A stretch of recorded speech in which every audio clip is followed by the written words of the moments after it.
आप लोगों को आज मैं कुछ दिखाता हूँ। आज मैं आप लोगों को देखिए, ये है नारद पुराण। देखिए, ये है नारद पुराण है ना। गीता प्रेस का है।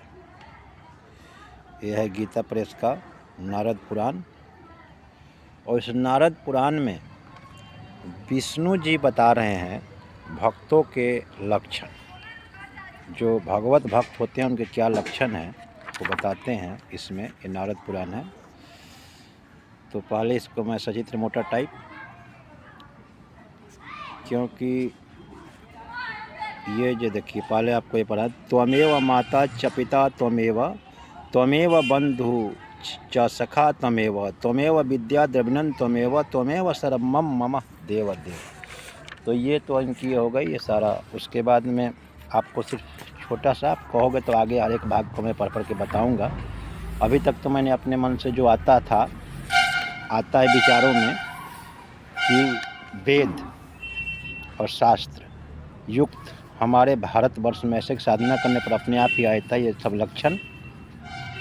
तो ये लक्षण देखिए, यहाँ लिखा है, मार्कंडेय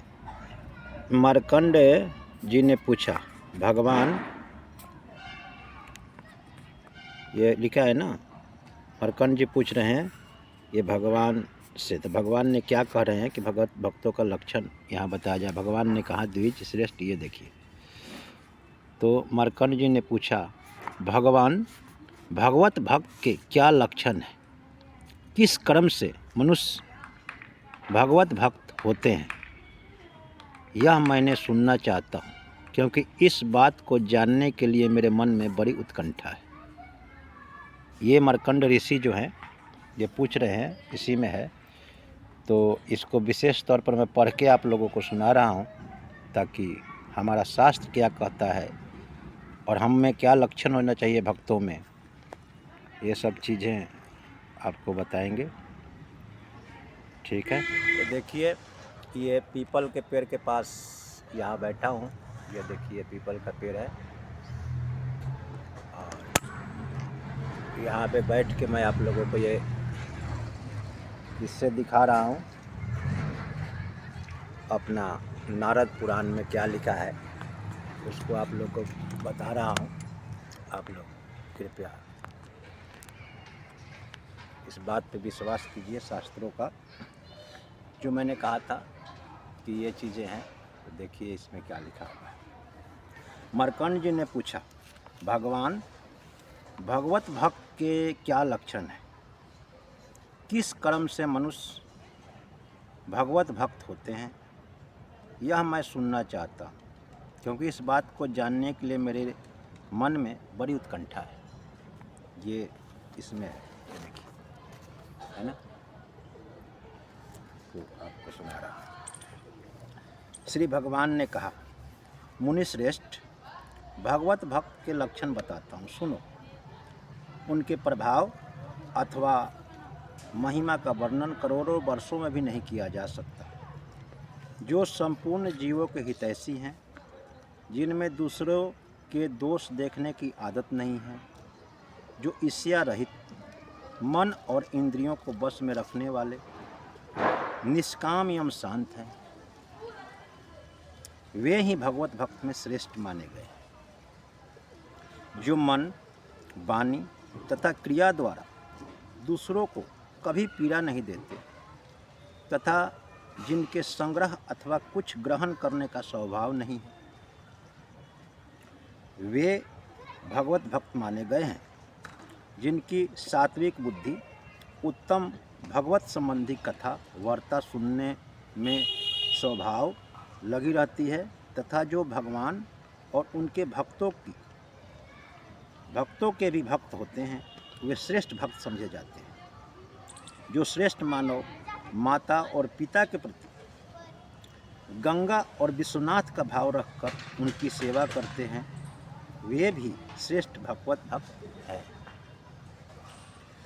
जो भगवान के पूजन में रत हैं, जो इसमें सहायक होते हैं तथा जो भगवान की पूजा देखकर उसका अनुमोदन करते हैं, वे उत्तम भगवत भक्त हैं। जो व्रतियों तथा यतिथियों की सेवा में संलग्न तथा पराई निंदा से दूर रहते हैं, वे श्रेष्ठ भगवत भक्त हैं। जो श्रेष्ठ मनुष्य सबके लिए हितकार वचन बोलते हैं और सबके गुणों को ही ग्रहण करने वाले हैं, वे इस लोक में भगवत भक्त माने गए हैं। जो श्रेष्ठ मानव सब जीवों को अपने ही समान देखते तथा शत्रु और मित्र में भी समान भाव रखते हैं, वे उत्तम भगवत भक्त हैं। जो धर्मशास्त्र के वक्ता, सत्यवादी तथा साधु पुरुषों के सेवक हैं, वे भगवत भक्त श्रेष्ठ कहे गए हैं। जो पुराणों की व्याख्या करते हैं, जो पुराण सुनते और पुराण वक्ता में श्रद्धा भक्ति रखते हैं, वे श्रेष्ठ भगवत भक्त हैं। जो मनुष्य सदा गौओं तथा ब्राह्मणों की सेवा करते और तीर्थ यात्रा में लगे रहते हैं, वे श्रेष्ठ भगवत भक्त हैं। जो मनुष्य दूसरों का अभ्युदय देखकर प्रसन्न होते और भगवान नाम का जप करते रहते हैं, वे उत्तम भगवत भक्त हैं। जो बगीचे लगाते हैं, तालाब और पोखरे की रक्षा करते हैं, बावड़ी और कुएं बनवाते हैं, वे उत्तम भक्त हैं।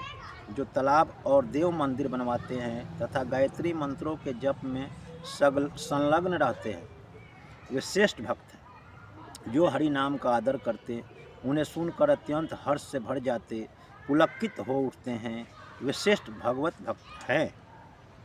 जो मनुष्य तुलसी का बगीचा देखकर उसको नमस्कार करते हैं और कानों में तुलसी काठ धारण करते हैं, वे उत्तम भगवत भक्त हैं।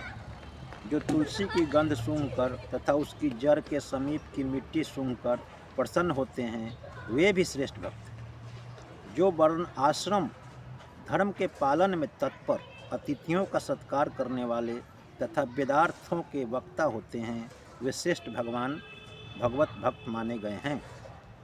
जो भगवान शिव से प्रेम रखने वाले, शिव के चिंतन में ही आसक्त रहने वाले तथा शिव के चरणों की पूजा में तत्पर एवं त्रिपुंड धारण करने वाले हैं, वे भी श्रेष्ठ भक्त। जो भगवान विष्णु तथा परमात्मा शिव के नाम लेते तथा रुद्राक्ष की माला से विभूषित होते हैं, वे श्रेष्ठ भगवत भक्त माने गए। जो बहुत दक्षिणा वाले यज्ञों द्वारा महादेव जी अथवा भगवान विष्णु का उत्तम भक्ति से यजन करते हैं, वे श्रेष्ठ भगवत भक्त हैं। जो पढ़े हुए शास्त्रों का दूसरों के हित के लिए उपदेश करते और सर्वत्र गुण की ग्रहण करते हैं, वे उत्तम भक्त माने गए।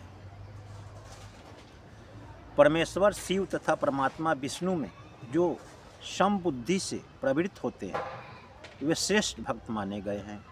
जो शिव की प्रसन्नता के लिए अग्निहोत्र में तत्पर, पंचाक्षर मंत्र में जप में संलग्न तथा शिव के ध्यान में अनुरक्त रहते हैं, वे उत्तम भगवत भक्त माने गए। जो जल दान में तत्पर, अन्न दान में संलग्न तथा एकादशी व्रत के पालन में लगे रहने वाले हैं, वे श्रेष्ठ भक्त हैं।